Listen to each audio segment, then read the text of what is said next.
내가 하나님 말씀인 성경을 읽을 때 이론적으로 그렇게 문자적으로 읽는 것으로 끝나냐, 아니면 실질적으로 내가 부활하신 예수를 만난 사도 바울과 같은 마음으로 성경을 읽느냐, 그건 찬양지 차이예요. 근데 우리는 일반적으로 성경을 읽을 때 그렇게 이론으로 문자적으로 지나온 이스라엘 백성들의 하나의 역사 그렇게만 알고 또 그렇게만 그 범위를 못 벗어나잖아요. 근데 성경은 아니라는 얘기예요. 그 성령 받고 나서야 그걸 깨닫게 됩니다. 하나님께서 아무리 우리 형상과 모습들대로 사람을 만들자, 그 이론이 아니거든요. 이론이라면 나하고는 아무 상관이 없어요. 이론이라면 부활하신 예수님을 만난 사울이 그런 고백을 할 수가 없어요. 사도 바울이 우리가 사도행전 22장부터 이제 23장 그 다음에 그 사도 바울이 예루살렘에서 어떻게 그가 체포가 돼가지고 로마까지 가느냐, 그 여정의 성경이 상세히 기록되어 있어요. 그런데 예루살렘에 오기 전에 바울은 여러 그 지방을 경유했죠. 그때 한사코 그 성령 충만한 사람들이 말리잖아요. 말리지만은 사도 바울은 분명히 주님께서 너는 로마까지 가서 복음을 전해야 된다. 그런 계시를 받고 나서 예루살렘으로 오는데 예루살렘으로 오는 동안에 얼마나 많은 일들을 만납니까? 그러니까 그렇게 집집마다 다니면서 가르치기도 하고 바울이 설명하잖아요.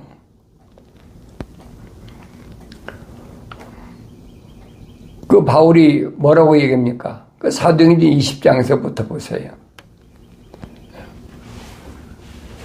성령께서 바울을 통해서 너는 예루살렘으로 가면 틀림없이 체포된다. 그거 너무나 잘 알고 있잖아요. 그런데도 바울은 중단하지 않잖아요. 왜 중단하지 않느냐? 바울이 그러지. 다만 성령께서 각 성읍에서 증거하여 말씀하시기를 결박과 고난이 나를 기다리고 있다고 하시니라. 그러나 나의 달려갈 길을 기쁨으로 끝마치고 내가 주 예수로부터 받은 사역 곧 하나님의 은혜의 복음을 증거하기 위해서라면 이런 일을 전혀 개의치 아니할 뿐 아니라 나의 생명을 조금도 아끼지 아니하노라. 이것이 이론적으로 부활하신 예수를 만난 것이 아니라 실제적으로 자기가 체험적으로 부활하신 예수를 만났던 사울의 마음이에요. 이건 어느 시대나 마찬가지예요. 그러니까 오늘날도 마찬가지잖아요. 오늘날도 갖가지 위험이 따르고 갖가지 어려움이 다 준비되어 있잖아요. 그래도 성령께서는 그 사람을 통해서 어디까지 사역을 감당해야 되느냐. 이 사도 바울 같은 경우는 확실히 설명해 주고 있잖아요. 로마까지 가서 복음의 사역을 마쳐야 된다. 그러니까 바울이 어떻게 해서든지 로마까지 가려고 예루살렘에 가서 결박당할 것은 한두 군데서 얘기하는 게 아니죠. 이는 내가 하나님의 모든 계획을 조금도 주저함 없이 너희에게 전해 주었음이라 그랬지. 하나님의 모든 계획, 하나님의 창조의 계획, 이건 부활하신 예수를 만나서 성령 받은 바울에게 확실히 주어진 겁니다. 그러므로 너희 자신을 조심하고 모든 양떼에게도 그리하라. 이들을 위하여 성령께서 너희를 감독자로 세우셨으며 하나님께서 자신의 피로 사신 하나님의 교회를 돌보게 하셨느니라. 주님의 양떼에 대해서 바울이 유언과 같이 부탁하잖아요. 하나님의 양떼, 하나님의 교회를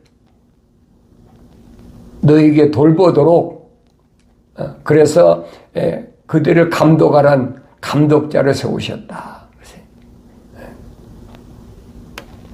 흉내낸다고 되는 게 아니에요, 여러분. 그러니까 성경에 이런 구절을 인용해가지고, 누구는 감독이다, 누구는 뭐다, 그러면서, 누구는 저 장로다, 그러면서 얼마나 흉내를 많이 내고 있습니까? 그런데, 바울은 그게 아니잖아요. 바울은 얘기합니다. 그러므로 깨어서 내가 3년 동안 밤낮으로 각 사람에게 쉬지 않고 눈물로 훈계하던 일을 기억하라. 어디? 에베소. 3년 동안을 밤낮 없이 눈물로 훈계했다. 바로 설명하잖아요. 유대인이 회당에서 가르치다 쫓겨났잖아요. 쫓겨나서 나중에는 두란노라는 사원, 다시 말하면 조그만 글방이야.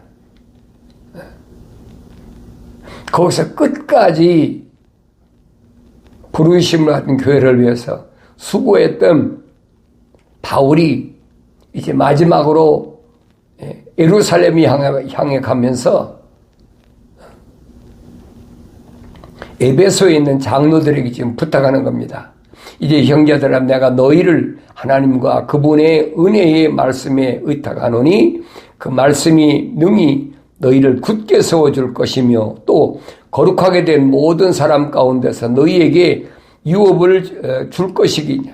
내가 어느 누구의 은이나 금이나 의복을 탐낸 적이 없으며 정녕 나와 또 나의 일행에게 필요한 것들을 이 두 손으로 충당한 것을 너희 자신이 아는 바라. 바울을 보세요. 자기뿐 아니라 바울의 일행이 쓸 것들을 바울이 손수 일하면서 충당했다. 그러잖아요. 내가 너에게 모든 것을 보여준 대로 수고함으로써 약한 자들을 도와주고 주는 것이 받는 것보다 복이 있도다는 주 예수께서 하신 말씀을 기억해야 하리라고 하더라.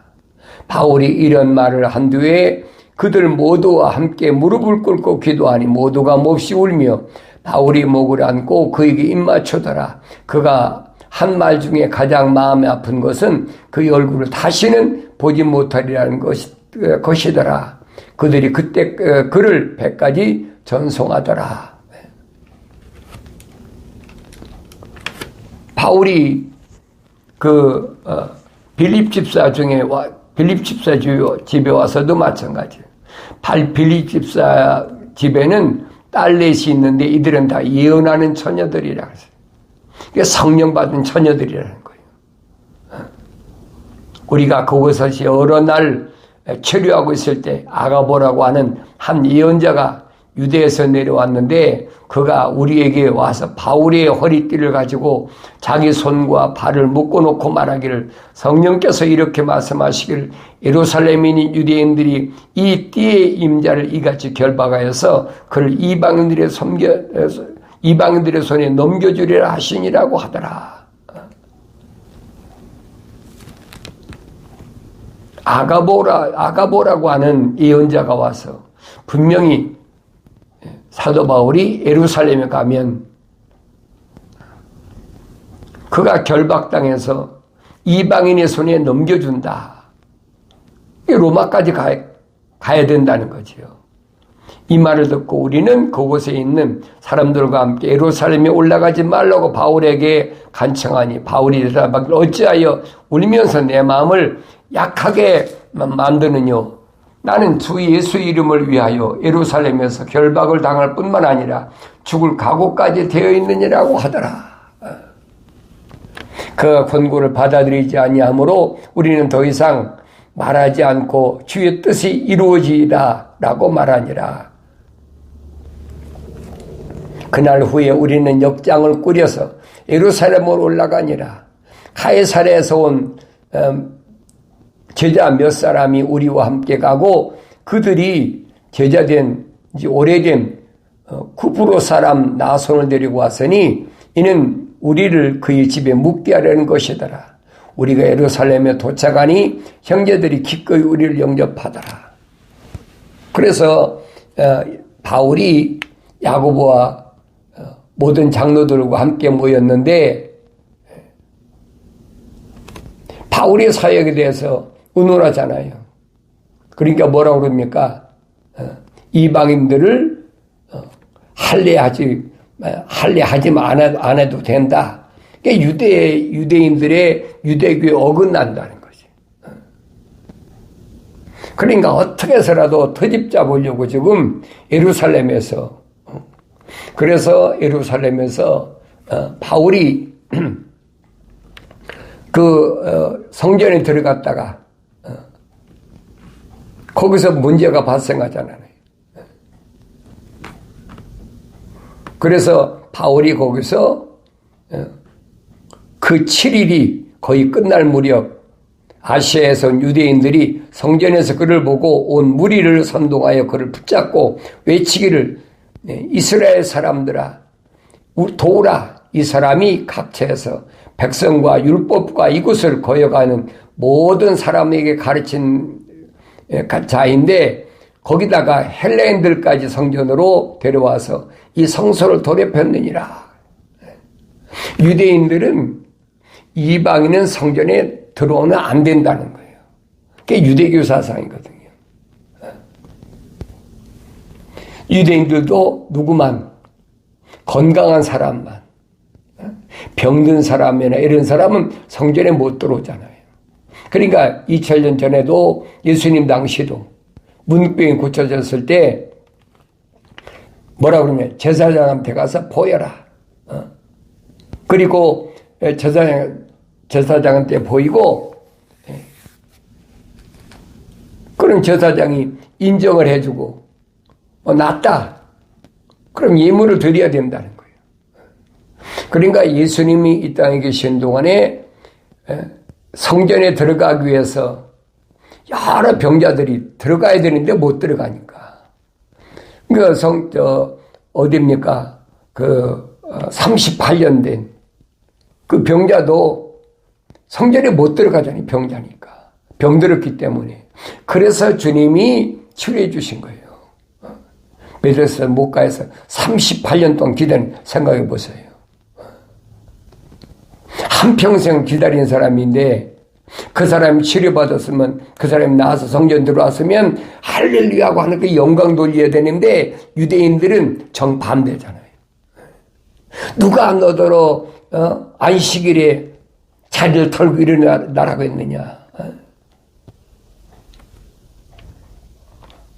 그게 2000년 전에 하나님의 아들이 오셨을 때 상황이라 이 말이에요. 사도행전을 잘 보세요. 사울이 부활하신 예수를 만나고 나서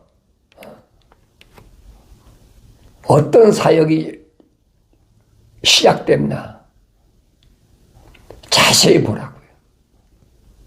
그러면 나는 부활하신 예수를 만나고 내 사역이 어떻게 시작됐나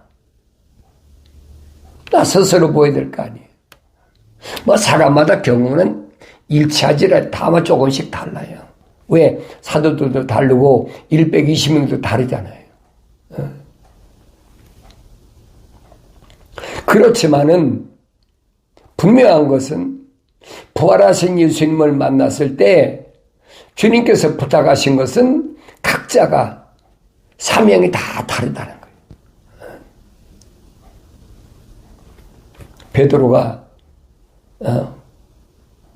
요한을 바라보고 주님께 묻잖아요. 저 사람은 어떻게 되겠습니까? 이 베드로가 뭐라고 그럽니까? 아니, 예수님께서 베드로에게 뭐라고 하십니까? 그 사람이 어떻게 어떤 사역을 감당하든 너는 관여하지 마라. 네가 할 길만 가. 주님 베드로에게 분명히 말씀하시잖아요. 네가 가야 할 길과 사도 요한이 가야 할 길과 제자들이 각자가 가야 할 길이 다 달라. 오늘도 마찬가지예요. 사도 바울이 설명하잖아요. 빌립보 감옥에 갇혀서 고난당하는 거 빼놓고는 나를 닮아라. 부활하신 예수님 만나야지요.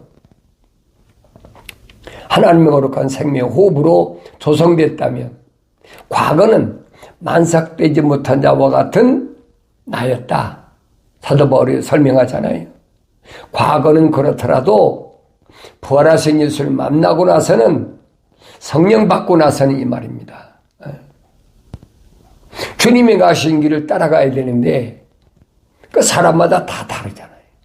이 사람은 이런 방법, 저 사람 저런 방법. 하나님께서는 교회 가신 그 일이 다 다르니까 어떤 사람은 손으로서 역할, 어떤 사람은 발로서 역할. 이 성경에 설명하고 있잖아요. 다 손이겠느냐? 다 발이겠느냐? 아니라는 거지요. 다 발이면 손이 필요할 때 누가 만져주겠느냐? 다 손이면 발이 필요했을 때 다녀야 되는데 손으로 어떻게 하겠습니까? 다 다르다는 거예요. 근데 중요한 것은 바울이 그렇게 예루살렘 성전에서 붙잡혔잖아요. 그 아시아에서 온 유대인들이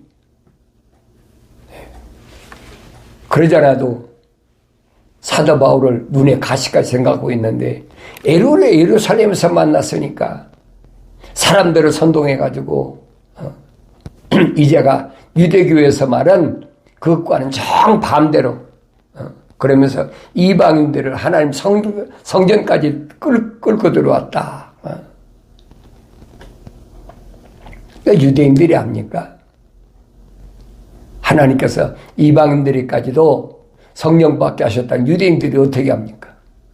그건 부르심을 받은 교회가 복음을 위해서 이방인이나 유대인이나 똑같이 헬라인이나 유대인이나 똑같이 하나님이 공평하게 취급하신다는 거 유대인들이 어떻게 알아요?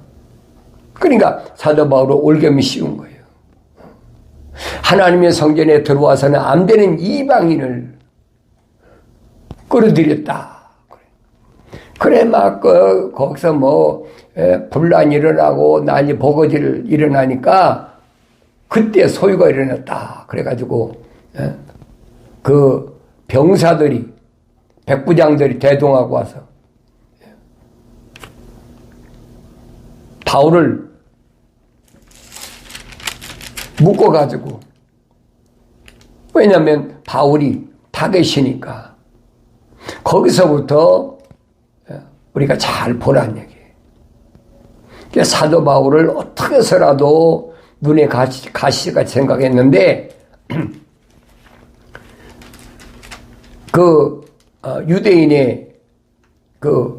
유대인들이 항상 눈에 가시같이 생각했던 이단 개수 예수를 죽이고 났는데 갑자기 또 120명이 들고 일어나서 난리 버거지를 펴가지고 바울과 일행이 지금 핍박해서 그래도 좀 잠잠한 했는데 이젠 바울이 해가닥 뒤집어갖고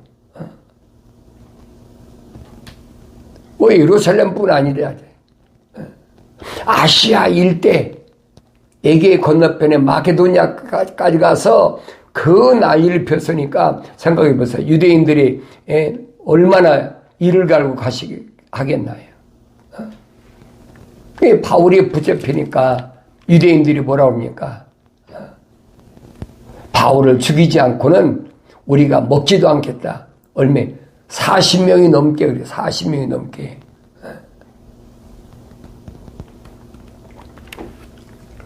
이를 부득부득 깔면서 금식하며 그러잖아요. 사울을 죽이기 전까지는 우리는 절대 음식을 입에 대지 않겠다. 그게 모의하는 것을 바울의 생질이 듣고 가서 그 병영에 가서 군사들한테 얘기를 하잖아요. 바울한테 얘기하잖아요. 그러니까 바울이 자기 조카를 그 군대 요즘 말하면 그 백부장이죠. 사령관이나 마찬가지. 보내니까 그 얘기를 조금 해놓으니까 큰일 났거든요. 자기 힘으로 안 되겠거든요. 그래가지고 병사들을 동원시킨 겁니다.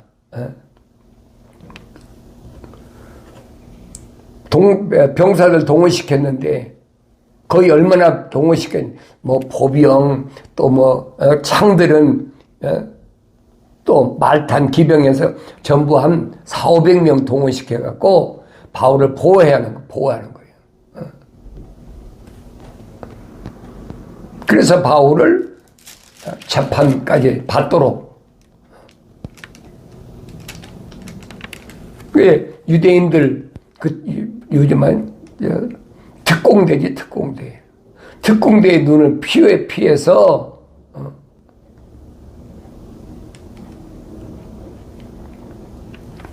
바울을 위 지방에 사령관한테 보내잖아요. 그런데 그들이 알지 못하고 바울을 신문하고 때리고 하니까 바울이 뭐라고 그럽니까?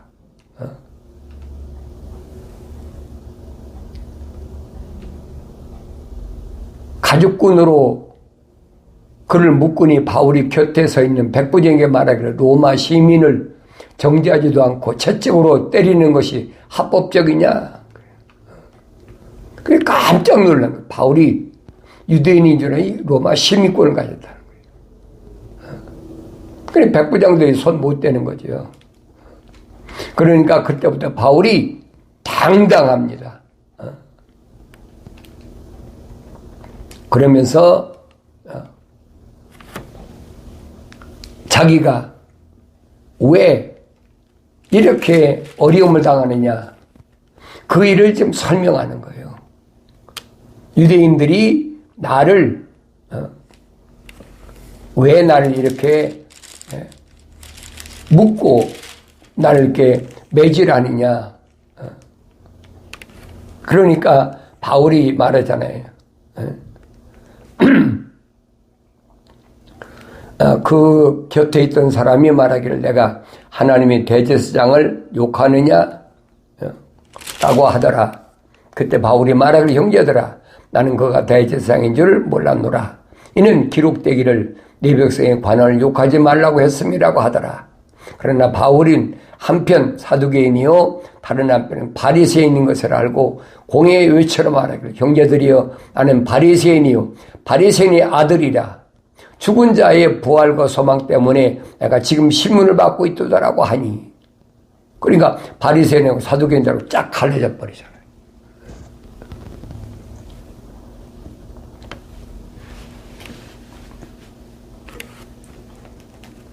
바울의 위험이 끊임이 없지요.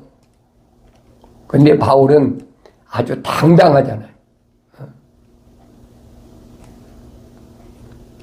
그래서 바울이 이제 가이사라로 옮겨지기까지 그 내용이 사도행전 23장, 24장, 25장 자세히 나와 있어요. 거기에서 누굴 만나느냐? 소위 말하면 아그리빠 왕. 행정으로서는 아그리빠 왕이지. 왕이 통치자니까. 그리고 제수를 다루는 펠릭스하고 페스토가 있어요. 펠릭스가 먼저 바울을 2년 동안 감금하면서 수시로 바울과 대화하잖아요.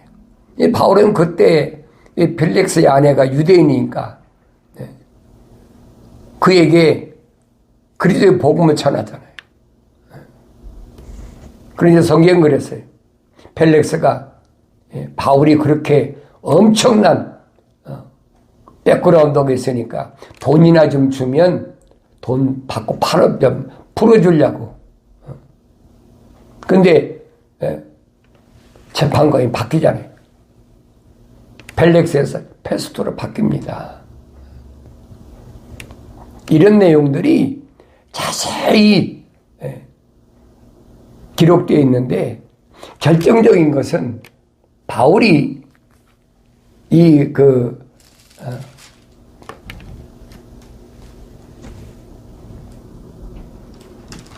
페스토가 펠릭스의 후임제가 돼가지고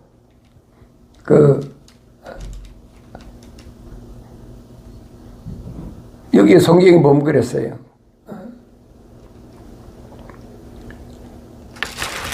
뭐라고 얘기했느냐?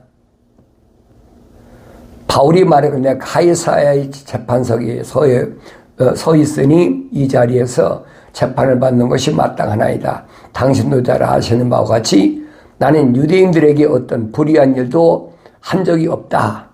만일 내가 무엇을 위반했거나 죽을 만한 일을 했다면 죽기를 사양치 아니하리다. 그러나 만일 이들이 나를 고소한 이러한 것들 중에서 어떤 것도 사실이 아니라면 아무도 나를 그들에게 넘겨줄 수 없나이다. 내가 가이사에게 상소하나이다라고 하니 베스토가 공회와 더불어 상의한 후에 답변하기를 내가 가이사에게 상소하느냐?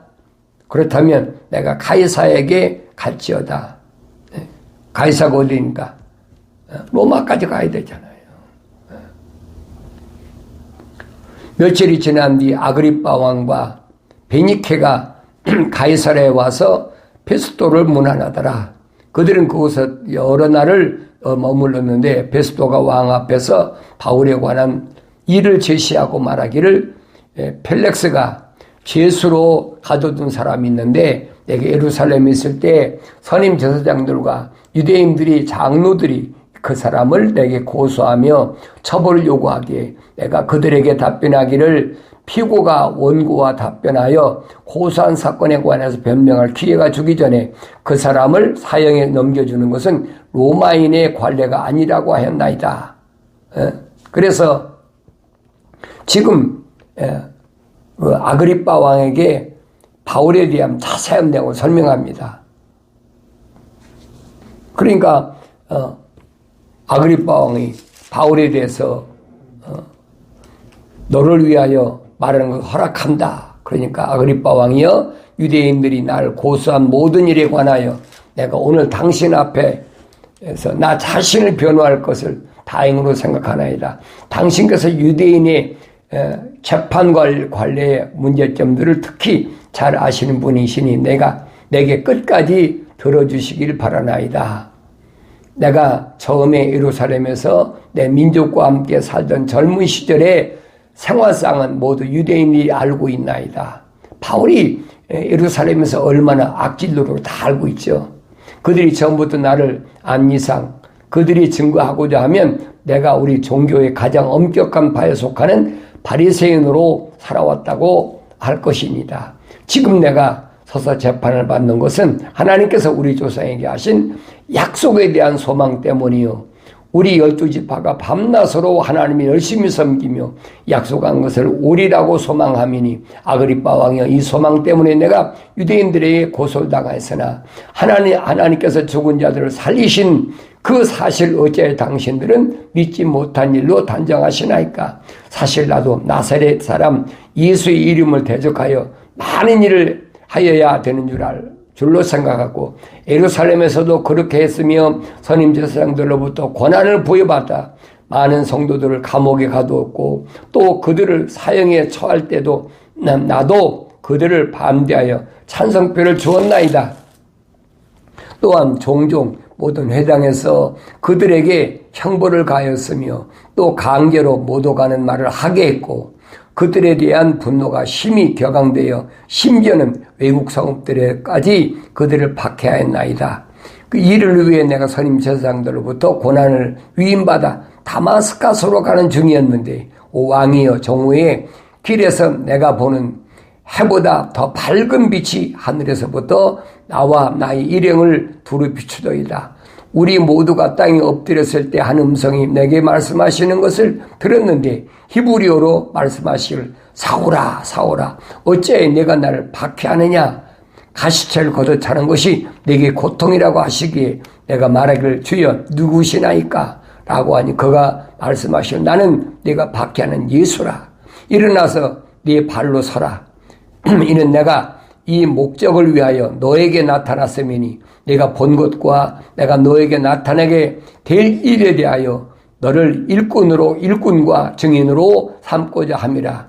이 백성과 이방인들로부터 너를 구해내서 이제 그들에게 보내서 그들의 눈을 뜨게 하여 흑암에서 광명으로 사탄의 권세에서 하나님께로 돌아서게 하며 그들로 제사함을 받게 하고 내 안에 있는 믿음으로 거룩하게 된 사람들 가운데서 유업을 받게 하려는 것이라고 하였나이다. 오 아그리빠 왕이여 이제부터 나는 하늘에서 보내신 것을 불순종하지 아니하고 먼저 다마스카스의 사람들과 예루살렘과 유대 온 지방에 그 다음에는 이방인들에게 회개하고 하나님께로 돌이켜 회개에 합당한 일을 행하라고 전하였더니 이러한 연유로 유대인들이 나를 성전에서 붙잡아 죽이려고 하였나이다. 그래도 내가 하나님의 도움을 받았으므로 이날까지 계속하여 작은 자나 큰 자 앞에서 증거하며 말한 것은 선자들과 모세에게 이루어지리라고 말하였던 것을 외에 다른 것이 없으니 곧 그리스도께서 고난을 당하실 것과 그분께서 죽은 자들로부터 살아나신 첫 번째 분이 되셔서 이 백성과 이방인들에게 광명을 선포하시려는 것입니다 라고 하더라. 바울이 이어같이 말할 때 자신을 위하여 변명하느니 베스도가 큰 음성으로 말하기를 바울아 내가 미쳤구나 많은 지식이 너를 미치게 하였구나고 하더라. 그러나 바울이 말하기를 베스도가 내가 미친 것이 아니요 다만 진리와 분별이 있는 말을 하고 있나이다. 왕께서는 이런 일에 관해서 알고 계시기에 나도 자유로이 왕께 말씀드리오니 이는 이 일이 한쪽 구석에서 일어난 것이 아니기에 이 일에 대하여 조금도 왕께 감추어서 감추지 않았음을 내가 확신하나이다. 아그리빠 왕이여 선지자들을 믿으시나이까? 믿으시는 줄 아나이다라고 하니라. 그러자 아그리빠가 바울에게 말하기를 내가 나를 설득시켜 거의 그리스도인이 되게 하려 하는도다라고 하니 바울이 말하기를 당신뿐만 아니라 오늘 내게 듣는 모든 사람도 거의 그리스도인이 되었거니와 이렇게 결박당한 것을 제외하고는 모두가 나와 같이 되기를 하나님께 바라나이다 하더라. 그가 이렇게 말을 하자 왕과 총독과 베니케와 그들과 함께 앉아있던 사람들이 일어나 대정하면서 서로 말하기를 이 사람은 사형이나 결박을 당할 만한 일이 전혀 하지 않았노라. 그때 아그리빠가 베스토에게 말하기를 그가 가이사에게 항소하지만 아니하였더라면 석방시켜줄 수 있었으리라고 하더라. 바울이 담대함을 보세요. 내가 만난 예수 어떻게 만났는지 내가 예루살렘에서 얼마나 악행을 저질렀는지 숨기지 않잖아요. 과거의 자기 일을 숨기는 것은 진실이 아니. 오늘 내가 보라색 예수를 만났다면 내 과거에 대하여 숨기고 할 이유가 없지요. 숨기려고 하면 거짓이 되는 거예요. 이것이 주님 앞에 참된 회개입니다. 과거 내가 어쨌든 그것이 문제가 아니라는 거예요. 주님이 나를 부르신 목적이 무언가를 분명히 알고 그 목적대로 쓰임받는 바울의 모습을 바라보고 하나님의 종 사도 바울이 간 그 길을 내가 따라가야 된다는 사실을 잊지 않고 기억하셔서 바울이 승리한 것처럼 마침내 승리의 기쁨이 있는 복된 삶을 살아가길 바랍니다.